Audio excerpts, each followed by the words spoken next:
Do you recognize this picture? It's one of the most famous images ever taken.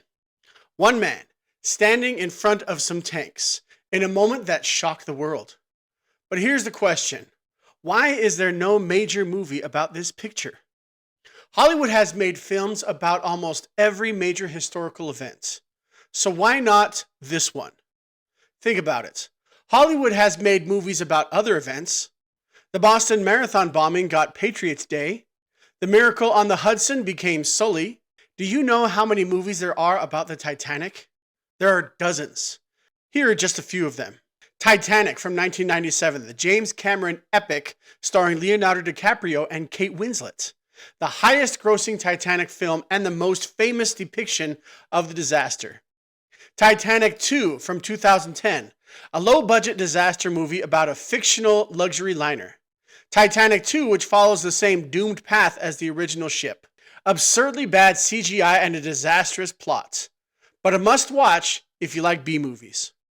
Raise the Titanic from 1980, a ridiculous Cold War thriller where the Titanic is raised from the bottom of the ocean because it contains a rare mineral that could power a defense system. It absolutely bombed at the box office, and its producer famously said it would have been cheaper to lower the Atlantic. The Legend of the Titanic, an animated film from 1999. A bizarre Italian animated film that turns the Titanic disaster into a kid-friendly story featuring talking animals and a villainous whaler. The iceberg was actually a conspiracy, and no one dies in this version. Titanic, The Legend Goes On was another animated film, but this one is from 2000 and it features a rapping dog. It's essentially a knockoff of Disney's Cinderella, but on the Titanic. It was widely mocked as one of the worst animated movies ever made. So we get a rapping dog on the Titanic, but nothing about Tiananmen Square? Really? This isn't just history. It's a story built for film. You have a massive student-led protest demanding democracy, a government facing a critical decision, the rise of hope, the tension of waiting, and the devastating outcome. And of course, you have Tank Man, the unknown individual who stood in front of those tanks. His identity still a mystery to this day.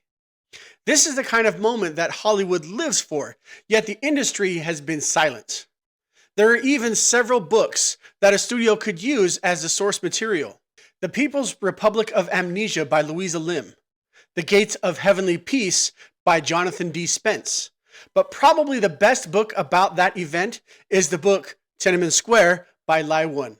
It's a gripping and detailed account of the 1989 pro-democracy protests in Beijing, capturing the voices of the students, activists, and citizens who risked everything for change. The book provides a rare first-hand perspective on the events leading up to the crackdown, the government's response, and the lasting impact on Chinese society. Unlike other accounts, Lai Wen's work combines historical analysis with deeply personal stories, making it both informative and emotionally powerful. So the source material is there. The people are ready to listen.